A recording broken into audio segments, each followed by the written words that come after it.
بسم الله الرحمن الرحيم.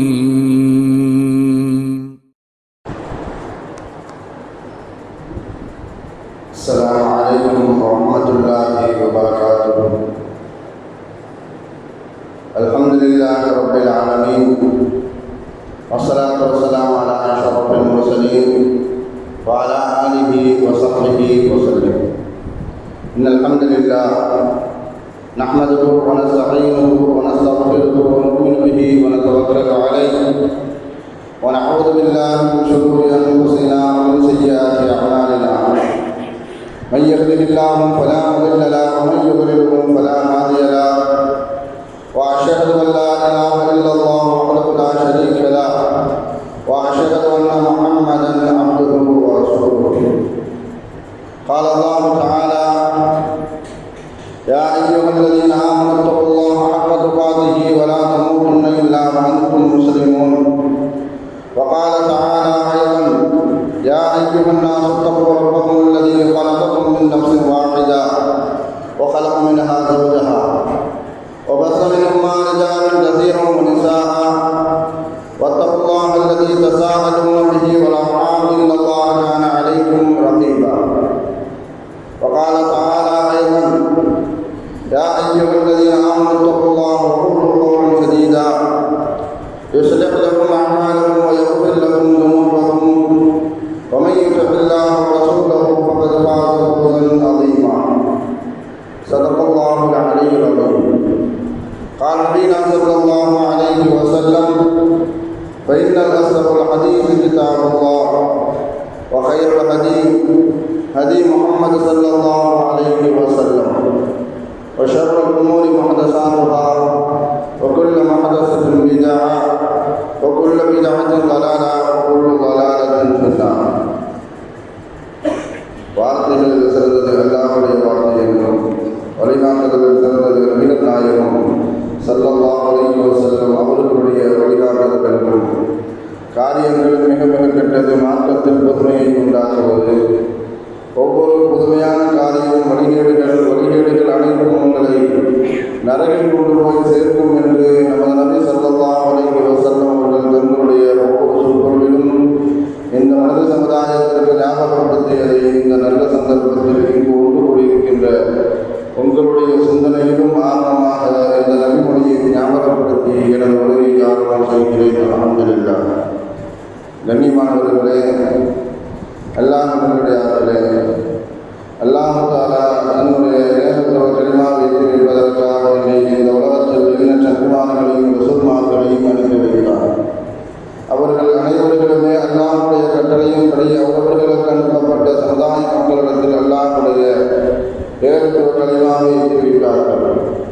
அத்தனை நபிமார்கள் மீதும் ரசூல்மார்கள் மீதும் இறுதியாக வந்த நமது நபி ஸல்லல்லாஹு அலைஹி வஸல்லம் அவர்கள் மீதும் அவர்களுக்கு இறங்கிய இறை செய்தியை கண்ணால் கண்டும் காதால் கேட்டும் அப்படியே ஈமான் கொண்ட உத்தம சத்திய சஹாபாக்கள் சஹாபா பெண்மணிகள் மீதும் அவர்களுக்கு பின் வந்த தாபீன்கள் தபாதாபீன்கள் இமாம்கள் நல்லோர்களின் மீதும் குறிப்பாக இந்த ஜும்மாவில் அல்லாஹ்வை பற்றியும் அவருடைய தூதர் முஹம்மது நபி ஸல்லல்லாஹு அலைஹி வஸல்லம் அவர்களை பற்றியும் தெரிந்து கொள்வதற்காக வேண்டி கொண்டு கொடுக்கின்ற உங்கள் மீதும் என் மீதும் உங்களுக்கு குடும்பத்தார் மீதும் எனது குடும்பத்தார் மீதும் அல்லாஹ்வுடைய சாந்தியும் சமாதானமும் பொருத்தமும் மன்னிப்பும் இன்றும் என்றென்றும் உண்டாவதாக என்று கூறி எனது உரையை ஆரம்பம் செய்கிறேன். அல்ஹம்துலில்லாஹ். கண்ணியமானவர்களே, அல்லாஹ்வுடைய அல்லாஹ்வுடைய மகத்தான கிருபையினால் நாம் எல்லாம் ரமலான் மாதத்தில் அதுவும் ஜும்மா நாளில் 3வது ஜும்மாவை நாம் சந்தித்திருக்கின்றோம். இது அல்லாஹ் நம் மீது செய்த மிகப்பெரிய ஒரு கருணை, மிகப்பெரிய ஒரு பாக்கியம். அல்லாஹ் தஆலா இந்த ரமலானில் நாம் கேட்ட ஓதிய அனைத்து இறைவசனங்களுக்கும் நிறைவான நற்கூலியை தந்தருள் புரிவானாக. நாம் நோற்ற நோன்புகளையும் நாம் கேட்ட துஆக்களையும் தௌபாக்களையும் திக்ர்களையும் அல்லாஹ் தஆலா நம்மிடமிருந்து பரிபூர்ணமாக ஏற்றுக்கொள்வானாக. நம்மிடமிருந்து இந்த ரமலானில் ஏற்பட்ட சிறிய பெரிய அனைத்து தவறுகளையும் அல்லாஹ் தஆலா மறைத்து மன்னித்து அவைகள் அனைத்தையும் நன்மைகளாக நமக்கு மாற்றி தருவானாக. இதுபோன்ற பல ரமலானை சந்திக்கக்கூடிய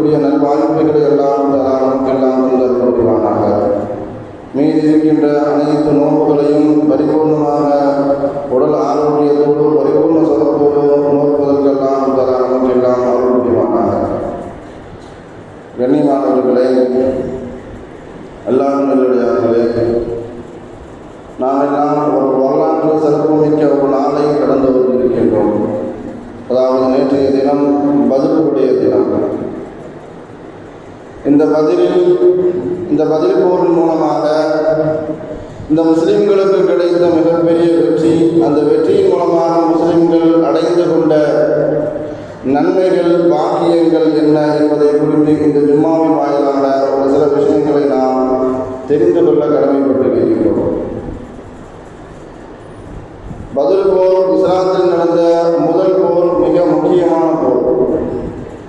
பதில் போர் மாத்திரமல்ல, பதில் அல்லாத அனைத்து போர்களையுமே முஸ்லிம்கள் தற்காத்துக் கொள்வதற்காக வேண்டி நடத்தினார்களே தவிர்த்து எதிரிகளுடைய இடத்திற்கு வம்பாக சென்று அவர்களுடைய இடத்தை ஆக்கிரமிப்பதற்காகவோ, அங்கு இஸ்லாமிய ஆட்சியை நிறுவுவதற்காகவோ, இஸ்லாமிய ஆட்சியை நிறுவி அங்கு அங்கிலம் ஆட்சியை செய்து சர்வாதிகார ஆட்சியை செய்வதற்காகவோ எந்த போர்களும் இஸ்லாத்தில் நடத்தப்படவில்லை.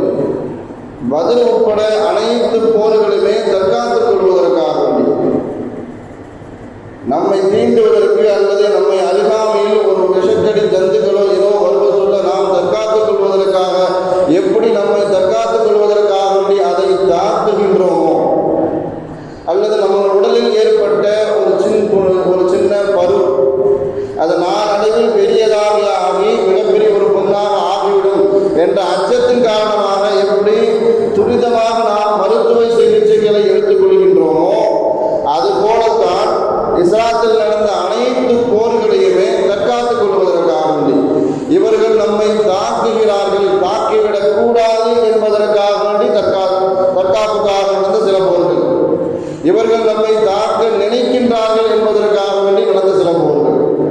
ஆனால் அனைத்து போர்களுமே தற்காப்புக்காக வேண்டி நடத்தப்பட்ட போர்களை தவிர்த்து ஆக்கிரமிப்புக்காகவோ சர்வாதிகார ஆட்சிகளை நிறுவுவதற்காகவோ எந்த போர்களும் நடத்தப்படவில்லை. நபி ஸல்லல்லாஹு அலைஹி வஸல்லம் அவர்கள் முதலில் தலைமை தாங்கி நடத்தி வைத்த போர் பதில் போர். ஒரு இஸ்லாமிய பாரம்பரியம் வாழக்கூடிய எந்த முஸ்லிமாக இருந்தாலும் சரி, அவருடைய ஒவ்வொரு செயல்பாடுகளிலும் நபி ஸல்லல்லாஹு அலைஹி வஸல்லம் அவர்களுடைய வழிகாட்டுதல் இருக்கும்.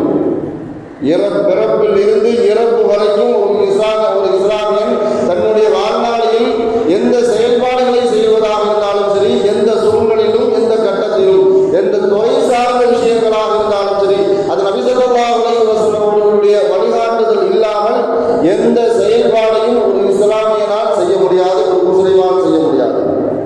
அப்படி இருக்கின்ற ஒரு சமயத்தில் போர் எப்படி செய்வதாக இருந்தாலும் சரி, அதை கற்றுக் கொடுப்பதற்கு நபி ஸல்லல்லாஹு அலைஹி வஸல்லம் அவர்களால் மாத்திரம்தான் முடியும். அதன் காரணத்தினாலேயே அல்லாஹ் தஆலா நபி ஸல்லல்லாஹு அலைஹி வஸல்லம் அவர்களை தலைமை தாங்கி வைக்க ஒரு போரை அல்லாஹ் தஆலா நடத்தி காண்பித்தார். போர் மரபுகளை கற்றுக் கொடுப்பதற்காக வேண்டி, போர் ஒழுக்கங்களை கற்றுக் கொடுப்பதற்காக வேண்டி அல்லாஹ் தஆலா அந்த பதில் போரை முஸ்லிம்கள் மீது கடமையாக்கினார். குறிப்பாக நபி ஸல்லல்லாஹு அலைஹி வஸல்லம் அவர்களை தலைமை தாங்க வைத்து அல்லாஹ் தஆலா கடமையாக்கினார்.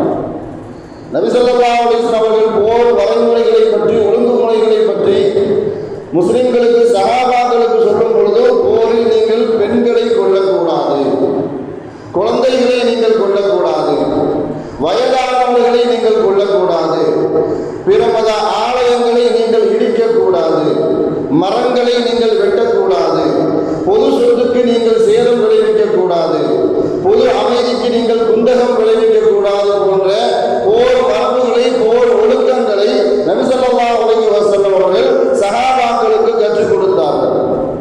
ஆனால் திரும்ப ஒரு சொல்லக்கூடிய ஒரு பொய் என்னன்னு சொன்னா, திரும்ப ஒரு பொய்யை திரும்ப சொல்வதனால் உண்மையாகிவிடாது. இஸ்லாம் பரப்பப்பட்டது, இஸ்லாம் வளர்ந்தது வாளால் பரப்பப்பட்டது, வாளால் வளர்க்கப்பட்டது என்பதாக திரும்ப ஒரு பொய்யை சொல்லிக்கிட்டே இருப்பாங்க. ஒரே விஷயத்தை நாம சிந்திச்சு பார்க்கணும். நபி ஸல்லல்லாஹு அலைஹி வஸல்லம் அவர்களுக்கு அல்லாஹ் தஆலா பதில் போரை கடமையாக்கும் பொழுது கிட்டத்தட்ட அவர்களுடைய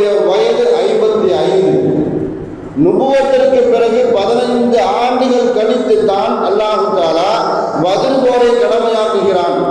எந்த மாதிரி சூழ்நிலையில் என்று பார்க்கும் பொழுது கிட்டத்தட்ட 13 ஆண்டு காலம் மக்காவில் எதிரிகளுடைய மிகப்பெரிய ஒரு தாக்குதல், மிகப்பெரிய தொல்லைகள் முஸ்லிம்கள் மீது அவ்வப்போது கிட்டத்தட்ட 70க்கும் மேற்பட்ட தாக்குதல்கள். முஸ்லிம்களுக்கு 13 ஆண்டு காலத்திலும் தனி மனித தாக்குதலும் உண்டு, கூட்டு தாக்குதலும் உண்டு.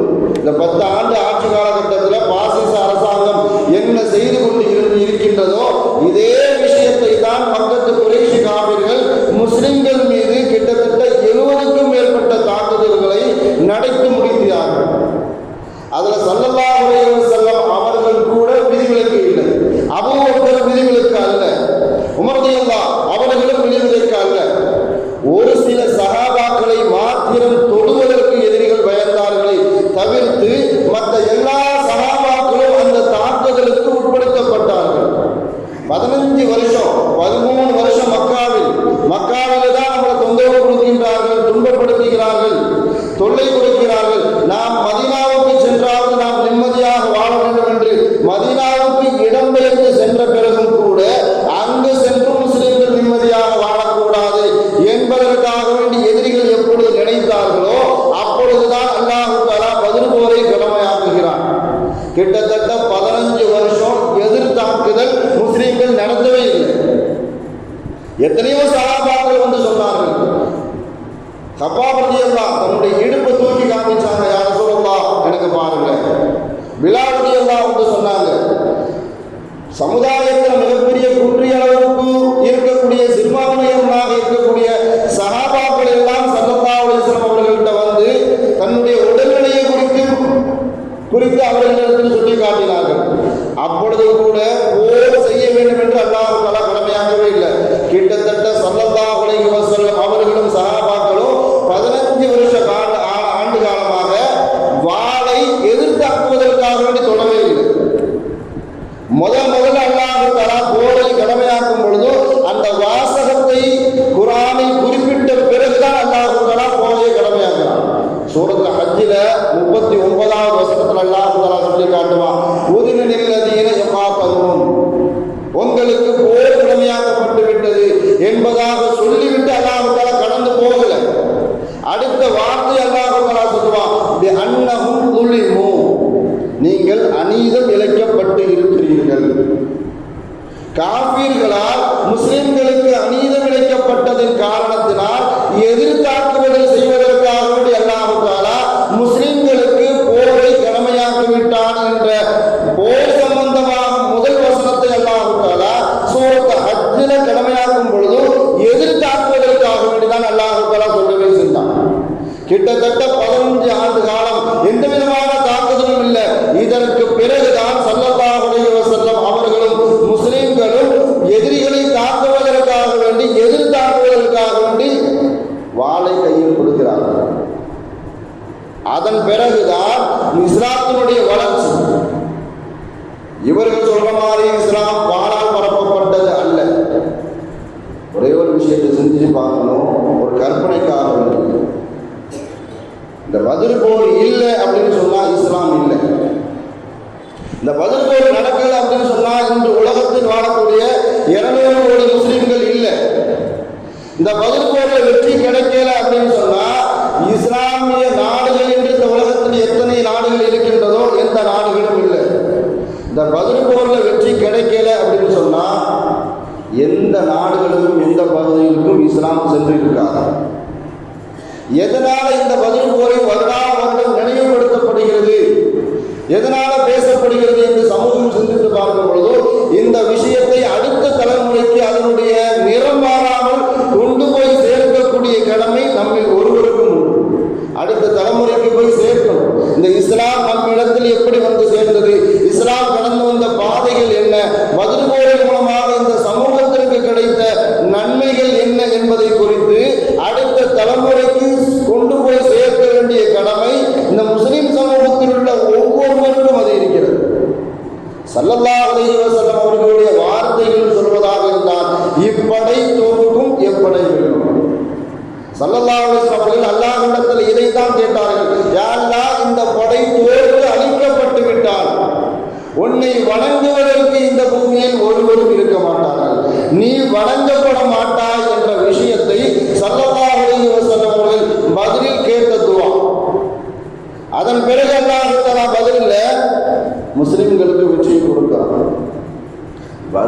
ஏன் முஸ்லிம்களுடைய இஸ்லாத்தில் முதல் போர் முக்கியமான போர்னு சொன்னால் மிகப்பெரிய தலைகள் மிகப்பெரிய ஆளுமைகள் கலந்து கொண்ட போர் பத்ர் போர்.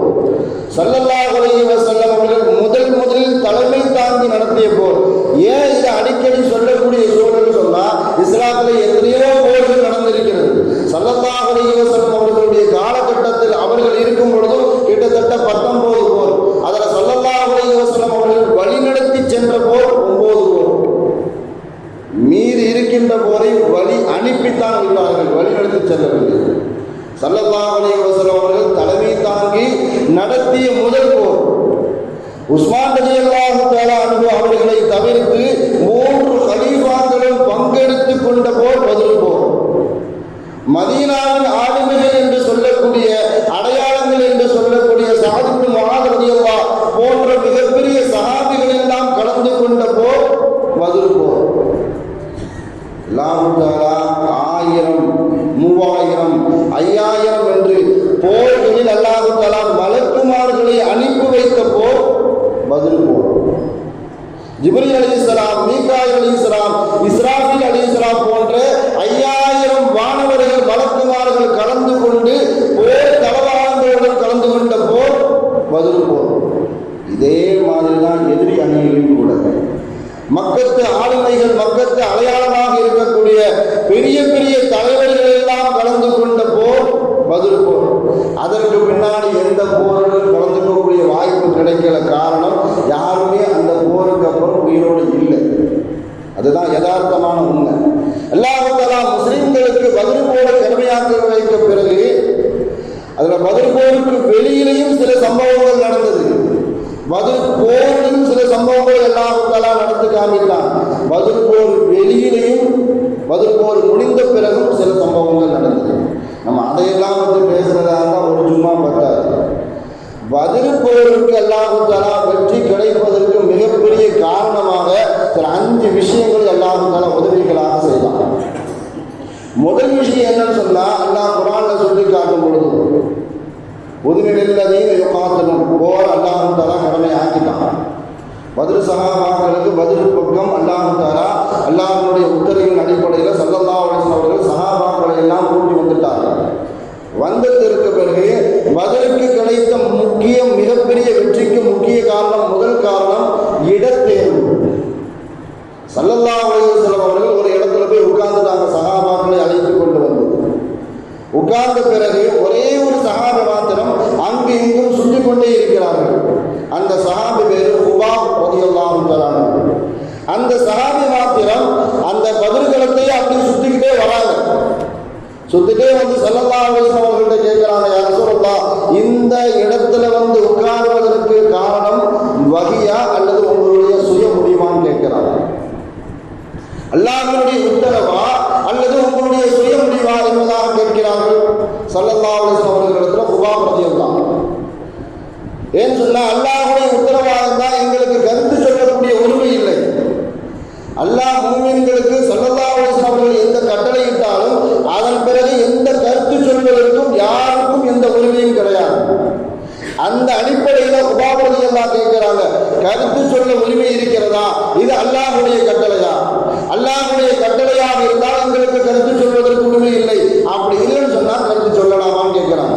இல்லை, நான் சுயமாக வந்து சும்மா உட்கார்ந்துருக்கிறேன்னு சொன்னாங்க. என்னுடைய சுய முடிவும் சொல்றாங்க ஸல்லல்லாஹு அலைஹி வஸல்லம் அவர்கள். அப்படி இருந்தாலும் யா ரசூலல்லாஹ், இந்த இடம் நமக்கு தேவையில்லைன்னு சொன்னாங்க. போர் தளவான பொருள் இந்த இடத்தில் தங்குவதற்கு நமக்கு உதிசமான இடமில்லை, இது தகுதி பெற்ற இடமில்லை. நாம் தங்குவதாக இருந்தால் நமக்கு பின்னால் பத்ர் கிணறு நமக்கு பின்னால் இருக்க வேண்டும். பத்ருக்கு கிணறுக்கு முன்னால் நாம் இருக்க வேண்டும்.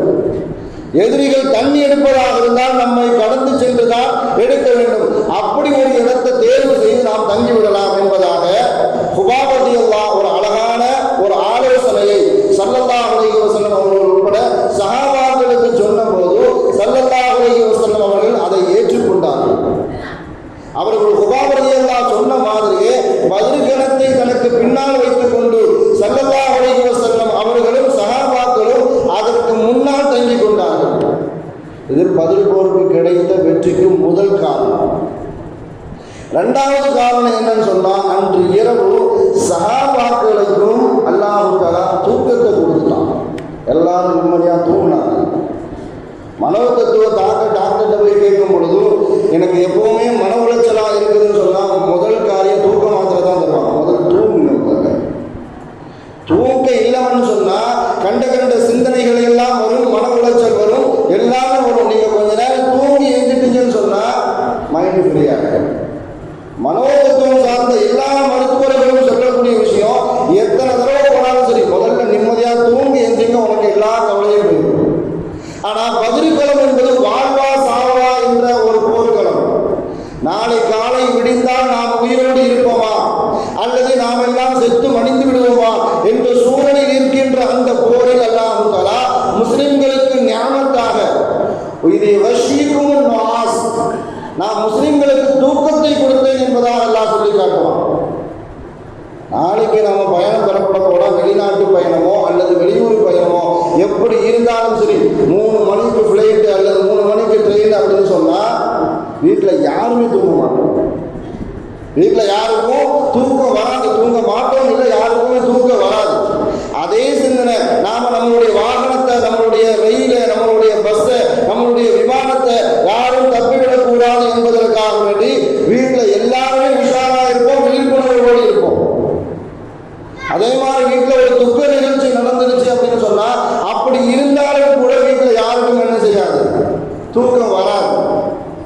இந்த மாதிரி சூழ்நிலையில் பதில் காலகட்டத்தில் காலையில வாழ்வா சாவா என்ற நோக்கத்தில் இருக்கும் பொழுது அந்த களத்தில் சஹாபாக்களுக்கு அல்லாஹ் தஆலா தூக்கத்தை கொடுத்தான். எந்த அளவுக்கு தூங்கினாங்கன்னு சொன்னா சில பேருக்கு தூக்கத்துல குளிப்பு கடமையாயிருச்சு.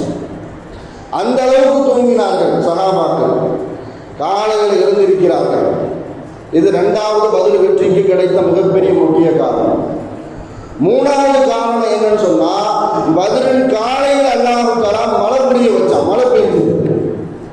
மழை எப்படி பெய்யுதுன்னு சொன்னா, ஸல்லல்லாஹு அலைஹி வஸல்லம் அவர்கள் தேர்ந்தெடுத்து அந்த இடம் முதல்ல தங்கும் பொழுது கரடு முரடாக இருந்துச்சு. மக்கத்து காஃபிர்கள் எந்த இடத்தில் தங்கியிருந்தார்களோ அது சாஃப்டா இருந்துச்சு, கொஞ்சம் ஈரப்பரமா இருந்துச்சு.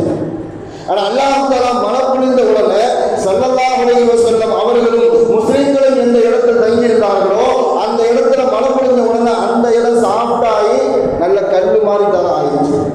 ஆனால் ஏற்கனவே காஃபிர்களுடைய இடம் ஈரப்பரமாக இருந்ததன் காரணத்தினால் கூட மழை பொழியும் போது அந்த இடம் சேரும் சகதியுமாக ஆகிவிட்டது. அவர்களுடைய இடத்தை அல்லாஹ் தஆலா அப்படி மாற்றி அமைத்து விட்டான். இது பதில் கிடைத்த வெற்றிக்கு 3வது காரணம். 4வது காரணம் என்னன்னு சொன்னா, அல்லாஹ் தஆலா எதிரிகளுக்கு முஸ்லிம்களுடைய படையை குறைவாக காட்டினான். அதே மாதிரி முஸ்லிம்களுக்கு எதிரிகளுடைய படையை குறைவாக காட்டினான். முஸ்லிம்களுக்கு எதிரிகளுடைய படையை குறைவாக காட்டினான்னு சொன்னா அதுல ஒரு அர்த்தம் இருக்குது. ஏன்னு சொன்னா மிகப்பெரிய படைகள் வந்திருக்கிறார்களே, நம்மை விடவும் 3 மடங்கு கூட வந்திருக்கிறாங்களே, அவர்களை போய் எப்படி எதிர்கொள்வது என்ற மனப்பான்மையின் பயத்தில் யாரும் பின்தங்கிவிடக் கூடாது என்பதற்காக வேண்டி அல்லாஹ் தஆலா முஸ்லிம்களுடைய கண்களுக்கு அவர்களுடைய உள்ளத்தில் பலகீனம் ஏற்பட்டு விடக்கூடாது என்பதற்காக வேண்டி காஃபிர்களை முஸ்லிம்களுடைய கண்களுக்கு குறைவாக காட்டினான். இதுல ஒரு அர்த்தம் இருக்குது. ஆனா காஃபிர்களுக்கு முஸ்லிம்களை குறைவாக காட்டினான். ஏன் அப்படின்னு சொன்னா அவர்களுடைய உள்ளத்தில் ஏற்பட வேண்டும். முஸ்லிம்கள் குறைவாகத்தான் இருக்கிறார்கள், ஏற்கனவே குறைவாகத்தான் இருந்தாங்க. ஆனா அவங்களுக்கு ரொம்ப அற்பமாக அல்லாஹ் தஆலா காட்டினான். எந்த அளவு காட்டினான்னு சொன்னா, வலகத் நஸரகுமுல்லாஹு பிபத்ரின் வ அன்தும் அதில்லா. முஸ்லிம்கள் எந்த அளவுக்கு குறைவாக இருந்தார்கள் என்பதாக காஃபிர்களுக்கு காட்டும் பொழுது இவர்களுக்கு படைபலம் குறைவு, ஆயுத பலம் குறைவு, இன்னும் சொல்ல போனா வாகன பலம் குறைவு. இது எல்லாமே கூட கொஞ்சம் அல்லாஹ் தஆலா குறைத்து காட்டினான். முஸ்லிம்களை நாம் பஸ்மமாகி விட்டுவிட்டு நாம் மக்காவுக்கு திரும்ப வேண்டும், இனிமே இஸ்லாமே இருக்கக்கூடாது என்ற நோக்கில் அவர்களை அல்லாஹ் தஆலா வலுக்கட்டாயமாக தங்க வச்சான். இது காஃபிர்களுக்கு அல்லாஹ் தஆலா கொடுத்த மிகப்பெரிய தண்டனை மாத்திரமல்ல, பதில் போர் நடப்பதற்கு மிகப்பெரிய காரணம். பதில் கிடைத்த வெற்றிக்கு மிகப்பெரிய காரணம் 4வது காரணம்.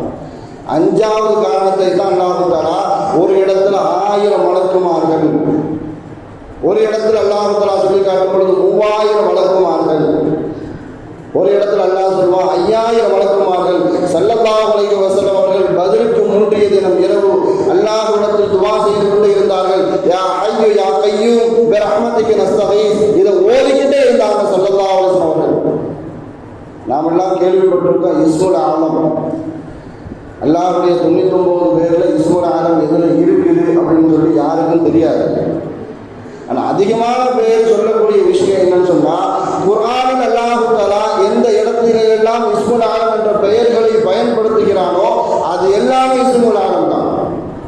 அதை சொல்லி அல்லாஹ்விடத்தில் அந்த பெயரை சொல்லி அல்லாஹ்விடத்தில் நாம் பிரார்த்தனை செய்தால் அந்த பிரார்த்தனை அல்லாஹ் தஆலா ஒப்புக்கொள்ளாமல் இருக்க மாட்டான். ஸல்லல்லாஹு அலைஹி வஸல்லம் அவர்கள் அன்றைய தினம் சுஜூதுல கிடந்து கேட்டது யா ஹய்யு யா கய்யூம் பிரஹ்மதிக நஸ்தகீஸ், இதை ஓதிக்கிட்டே இருந்தாங்க. ஓதி முடிச்சுட்டு கூடாரத்தை விட்டு வெளியே வந்து சொல்றாங்க. இப்னு மஸ்ஊத் ரலியல்லாஹு அவர்கள் அறிவிக்கக்கூடிய ஒரு செய்தி, ஸல்லல்லாஹு அலைஹி வஸல்லம் அவர்கள் நிபுணத்துவம் நிறைந்த மிகப்பெரிய ஒரு இன்ஜினியரா மாறிட்டாங்க. ஸல்லல்லாஹு அலைஹி வஸல்லம் அவர்கள் எப்படி சொல்றாங்கன்னு சொன்னா, வட்டமிட்டு காட்டினார்கள். கிட்டத்தட்ட ஒரு 7 தலைகள், ஒரு 7 பேரை சொன்னாங்க. இங்க அபூஜஹல் இங்க செத்து முடிந்து கிடைப்பான், இங்க உத்பா கிடைப்பான், இங்க ஷைபா கிடைப்பான், இங்க வலீது கிடைப்பான், இங்க உபைத் இப்னு முகீத் கிடைப்பான். இப்படி கிட்டத்தட்ட ஒரு 7 பேரை ஸல்லல்லாஹு அலைஹி வஸல்லம் அவர்கள் வட்டமிட்டு அதில் இவர்கள் எல்லாம் செத்து மடிந்து கிடைப்பார்கள் என்பதாக. அது மாத்திரமல்ல, சஹாபாக்களுக்கு அபூபக்கர் ரலியல்லாஹு அவர்களுக்கு சொன்னார்கள், யா அபூபக்கர், இதோட ஜிப்ரீல் அலைஹிஸ்ஸலாம் அவர்கள் போர் தளவாடங்களுடன் போர் ஆயுதத்தோடு வந்து நிற்கிறார்கள் என்பதாக. எல்லா வானவர்களும் அந்த போருக்கு வரும் பொழுது கிட்டத்தட்ட நாம வரலாறுல ஹதீஸ்ல படிக்கும் பொழுது முஸ்லிம்களுக்கு குறைவாக இருந்தார்கள், எதிரிகள் அதிகமாக இருந்தார்கள் என்பதாக. ஆனா உண்மையிலேயே பார்க்கும் பொழுது அல்லாஹ் தஆலா முஸ்லிம்களுக்கு 5000 மலக்குகள் மூலமாக அல்லாஹ் தஆலா உதவி செஞ்சான். எந்த அளவுக்கு பார்க்கும் பொழுது சில சஹாபிகள் எல்லாம் சொல்லுவாங்க, நான் ஒருவரை வெட்டுவதற்காக வேண்டி சென்றேன். அப்படி போகும்பொழுது நான் என்னுடைய குதிரையை என்னுடைய வாகனத்தை செலுத்தும் பொழுதும் பக்கத்தில் இன்னொரு குதிரை சவுண்டு கேட்குது, குதிரையினுடைய சத்தம். அந்த சத்தத்தை ஓட்டக்கூடியவர் என்ன சொல்றான்னு சொன்னா, அக்குத்தும் ஹைசும் அக்குத்தும் ஹைசும், அதாவது அவர் கொடுக்கக்கூடிய பேர் அந்த குதிரைக்கு பேர் ஹைசும். அக்குதுமே நீ முன்னேறி செல் என்பதாக பக்கத்தில் ஒரு சத்தம் கேட்டுக்கொண்டே இருந்தது. போர் முடிஞ்சதுக்கு அப்புறம் ஸல்லல்லாஹு அலைஹி வஸல்லம் அவர்களிடத்துல சஹாபாக்கள் சொன்ன செய்தி ஸல்லல்லாஹு அலைஹி வஸல்லம் அவர்கள் சொல்லி காட்டினார்கள். அது வேற யாரும் கிடையாது, 4வது வானத்தினுடைய வானவர் தன்னுடைய குதிரையை ஓட்டி சென்ற அந்த சப்தம். 4வது வானத்தில் உள்ள வானவரும் அந்த போரில் கலந்து கொண்டார். ஸல்லல்லாஹு அலைஹி வஸல்லம் அவர்கள் குறிப்பாக அந்த 7 தலைகளை, அந்த 7 நபர்களை ஏன் குறிப்பாக சொன்னார்கள் சொன்னா, பத்ருக்கு முன்னாடி, அதாவது மக்காவில் இருக்க சொல்ல பத்ர் ஏற்படுவதற்கு மிக முக்கிய காரணமே இந்த 7 பேர் தான். இந்த 7 பேருக்காக வேண்டிதான் அல்லாஹ் தஆலா பத்ரையே கடமையாக்கலாம் என்று சொன்னா. அபூ சுஃபியான் வியாபார பொருளை கொண்டு வந்துட்டு மதீனாவுக்கு செல்லும் பொழுது வேறு வழியா போயிட்டார். போனதுக்கு அப்புறம் அபூஜஹல்கிட்ட சொல்றார், நாங்க எல்லாம் பத்திரமா வந்துட்டோம், நீங்க எல்லாரும் திரும்ப வாங்க அப்படின்னு சொல்லும் போது கூட அபூஜஹல் சொன்னா, வர்றது வந்துட்டோம், 3 நாள் தங்கி சும்மா என்ஜாய் பண்ணிட்டு போயிடுவோம். ஏன்னா ஒட்டகம் இருக்குது, நம்மளை உற்சாகப்படுத்துவதற்கு பெண்கள் இருக்கிறார்கள், நாம கொண்டு வந்தது எல்லாம் சமைத்து சாப்பிட்டு விட்டு சென்று விடலாம் என்ற சூழலில் இருக்கும் பொழுதுதான் முஸ்லிம்களிடத்திலும் ஸல்லல்லாஹு அலைஹி வஸல்லம் அவர்கள் மஷூரா செஞ்சாங்க. குறிப்பாக மதீனத்து வாசிகளிடம் இருந்து மக்காவாசிகள் சொன்னாங்க, அவர்கள் எல்லாத்துக்குமே 15 ஆண்டு காலமாக தீர்க்கப்படாத கணக்கு எத்தனையோ சஹாபாக்களுக்கு உண்டு, மக்கத்து சஹாபிகளுக்கு. ஆனா ஸல்லல்லாஹு அலைஹி வஸல்லம் அவர்கள் எதிர்பார்த்தது மதீனத்து சஹாபிகள் யாராவது இந்த போரில் கலந்து கொள்ளலாம் என்று முடிவை, ஆலோசனையை யார் சொல்வார்கள் என்பதாக ஸல்லல்லாஹு அலைஹி வஸல்லம் அவர்கள் எதிர்பார்த்தார்கள். அபூபக்கர் சொன்னாங்க போர் செய்யலாம், உமர், பெரிய பெரிய சஹாபாக்கள் எல்லாம் சொல்றாங்க. எல்லாம் சொன்னது மக்கத்து சஹாபிகள், மதீனத்து சஹாபிகள் யாருமே எழுந்திருக்கல. ஏன்னு சொன்னா ஏற்கனவே நாம தஞ்சம் புகுந்திருக்கிறோம். அவங்களுடைய வீட்டை தந்திருக்கிறாங்க, அவர்களுடைய உணவுல பார்த்து தராங்க, அவர்களுடைய சொத்துல பார்த்து தராங்க. இப்போ அவங்கள போர் செய்ய வாங்க அப்படின்னு கூப்பிட்டேன்னு சொன்னா சாகரத்திற்கு வாங்க. ஏன்னா போர் படைக்கு படம் கிடையாது, அவர்களுக்கு முன்ன பின்ன போர் செஞ்சு பழக்கம் கிடையாது. மதீனா வாசிகள் எல்லாருமே விவசாயிகள், விவசாயம் செஞ்சு பழக்கம். ஆனா மக்கத்து காப்பீர்களாக இருந்த பொழுது முஸ்லிம்கள் அவர்களுக்கு போர் செஞ்சு பழக்கம். அதனால மக்கத்தில் இருந்து வந்த சஹாபாக்கள் எல்லாம் போர் செய்வதற்கு ஆலை சொன்னார்கள். ஆனா 18 சஹாபிகள் யாருமே எழுந்திருக்கல.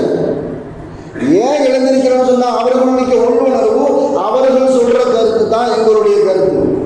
கடைசியா எழுந்திருத்தார்கள்.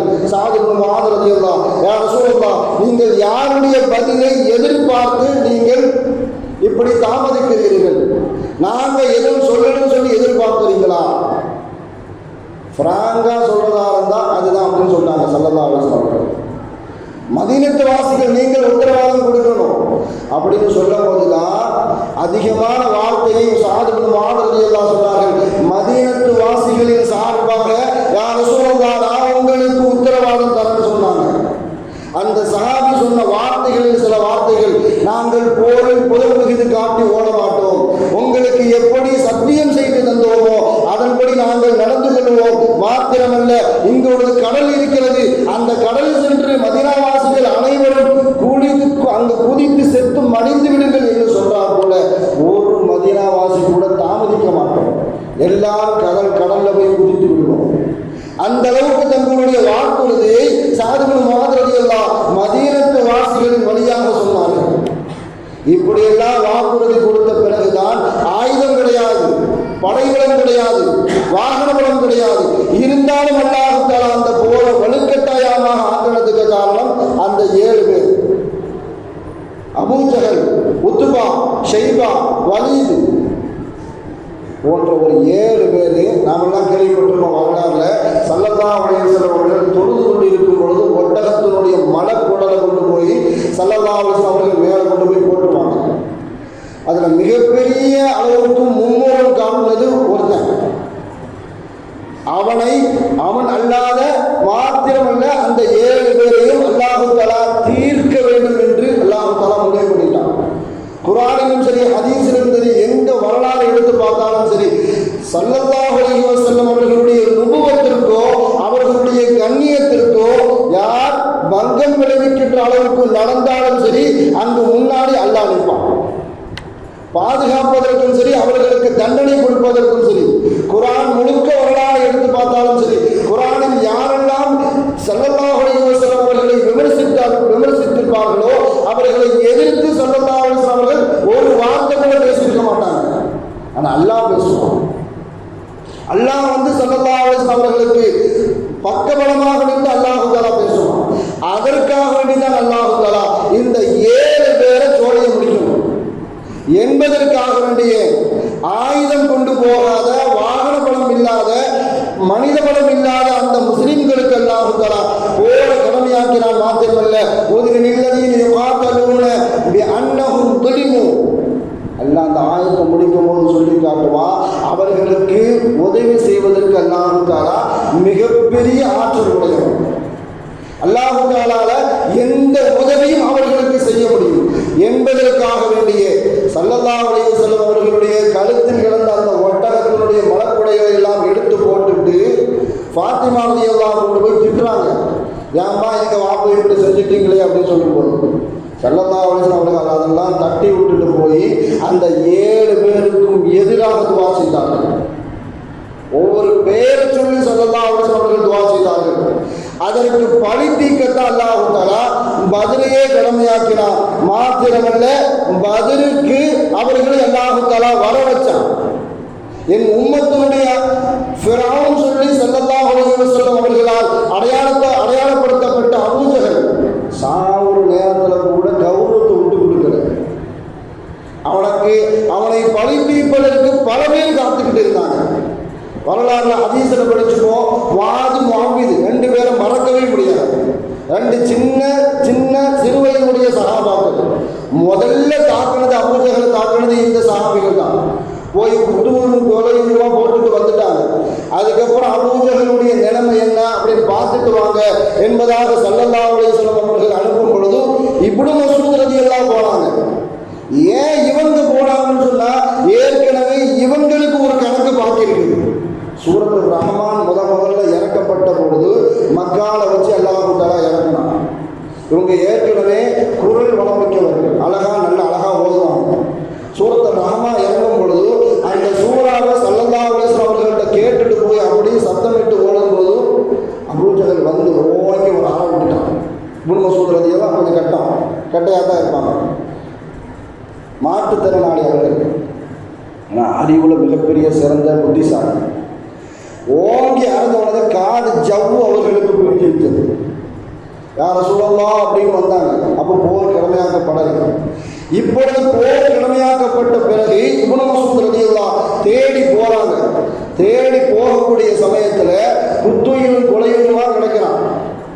போனவொன்னு அபூஜஹலை பார்க்குறாங்க. பார்த்துட்டு சபிக்கிறாங்க, அல்லாஹ்வுடைய விரோதியே அப்படின்னு சபிச்சுட்டு, மூசா நபி காலத்தினுடைய ஃபிரௌனை விடவும் நீ ரொம்ப கேடு கெட்டவன்னு சொன்னாங்க. ஒன்னை விடவும் அவன் சிறந்தவன் சொன்னாங்க. வெற்றத்துக்கு முன்னாடி இப்னு மஸ்ஊத் ரலியல்லாஹு அவனுடைய நெஞ்சில கால் வைக்கும் பொழுது அவன் சொன்ன வார்த்தை, உனக்கு மிகப்பெரிய வாய்ப்பு இப்னு மஸ்ஊத், உனக்கு மிகப்பெரிய ஒரு வாய்ப்பு.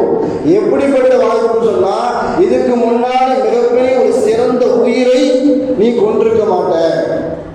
என்ன மாதிரி ஒரு சிறந்த மனிதனை, சிறந்த உயிருள்ள மனிதனை நீ கொன்று இருக்க மாட்டாய். உனக்கு கிடைத்த மிகப்பெரிய ஒரு வாய்ப்பு என்பதாக அந்த நேரத்தில் கூட ஜாதி மதம் பேசலாம்.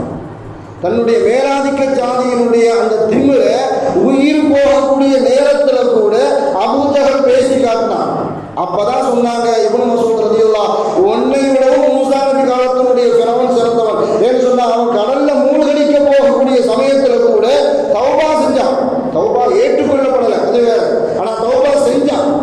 ஆனா அந்த தௌபா செய்யக்கூடிய சூழ்நிலை கூட உனக்கு கிடைக்கவில்லை என்பதாக நினைச்சு கருகருன்னு என்ன செய்யறாங்க, அவங்க கொண்டு போன வாளை வச்சு அறுக்கிறாங்க.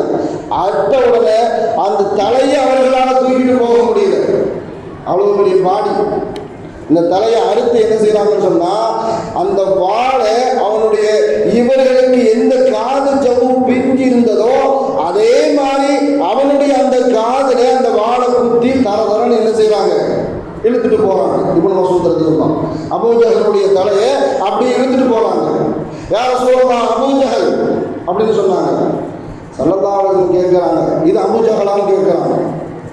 ஏன்னு சொன்னா, ஏற்கனவே காயங்கள் பட்டு மொத்தம் முகம் உள்ள இரத்த காயங்கள். இவங்க ஏற்கனவே வாழ குத்தி அந்த தலையை என்ன செய்யறாங்க, அப்படி இழுத்துட்டே போயிருக்கிறாங்க. அதனால ஏற்கனவே அவன் முகம் கொஞ்சம் சிறந்திருச்சு. அப்போ ஸல்லல்லாஹு அலைஹி வஸல்லம் அவர்கள் கேட்கிறார்கள், இது அபூஜஹலா அப்படின்னு கேட்கிறாங்க. வல்லாஹி யா ரசூலுல்லாஹ், இது அபூஜஹல் தான் அப்படின்னு சொன்னாங்க.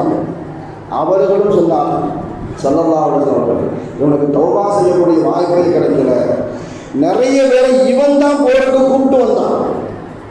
போருக்கு அழைத்து வந்தவர்களில் இவன் தான் மிகப்பெரிய காரணகர்த்தா. இஸ்லாத்தை ஏற்க விடாமல் தடுத்தவர்களில் மிகப்பெரிய தடுத்தவர்களில் இவன் மிகப்பெரிய ஒரு காரணகர்த்தா. இவனை அந்த முஸ்லிம்கள் கையாலேயே கொல்லப்பட வேண்டும் என்பதற்காக அல்லாஹ் தஆலா மிகப்பெரிய போரான இஸ்லாத்தில் நடந்த முதல் போரான முக்கிய போரில் இவர்களெல்லாம் கருவறுக்கப்பட்டார்கள். இஸ்லாத்திற்கு மிகப்பெரிய அல்லாஹ் தஆலா வெற்றியை கொடுத்தான். நாம இந்த இடத்திலிருந்து நாம கிடைக்கக்கூடிய பாடம், ஸல்லல்லாஹு அலைஹி வஸல்லம் அவர்களுக்கு பின்னால் பக்கபலமாக இருந்த சஹாபாக்கள் ஈமானை மாத்திரமே ஆயுதமாக வைத்துக் கொண்டு முன்னேறி சென்றார்கள். அல்லாஹை முழுமையாக நம்பியிருந்தார்கள். அதே மாதிரி பத்ரு சஹாபாக்களுக்கு அல்லாஹ் தஆலா எவ்வளவு பெரிய ஈமானுடைய உரத்தை கொடுத்தானோ அதே மாதிரி சமூகத்தில் உள்ள அனைவருக்கும் அல்லாஹ் தஆலா ஈமானுடைய நெஞ்சுறுதியை தருவானாக. யாருக்கும் எந்த காலகட்டத்திலும் அஞ்சாத ஈமானில் பலமுள்ள ஈமானை அல்லாஹ் தஆலா நமக்கு எல்லாம் தந்தருள் புரிவானாக. வாழும் காலமெல்லாம் மருத்துவமனை கஷ்டங்கள், அதன் சிரமங்கள் அனைத்தையும் விட்டு அல்லாஹ் தஆலா நம்மை முழுமையாக பாதுகாப்பானாக. வாழும் காலமெல்லாம் நோய் நொடிகள் இல்லாமல் உடல் ஆரோக்கியத்தோடு மன நிறைவோடு இன்பத்தோடு அல்லாஹ் நின்று வணங்கி வழிபட்டும் வாழும் செய்து எல்லாரும் அல்லாஹ் உங்களுக்கும் எனக்கும் நம்மை ஏற்றிருந்த தாய் தந்தையர்களுக்கும் நம் மனைவி மக்கள் உற்றார் உறவினர் யாவருக்கும் கொடுத்தல் புரிவானாக. இந்த கூடிய வாழ்க்கை நோட்டை செய்கிறேன். வாக்குதாவானா அல்ஹம்துலில்லாஹி ரப்பில் ஆலமீன்.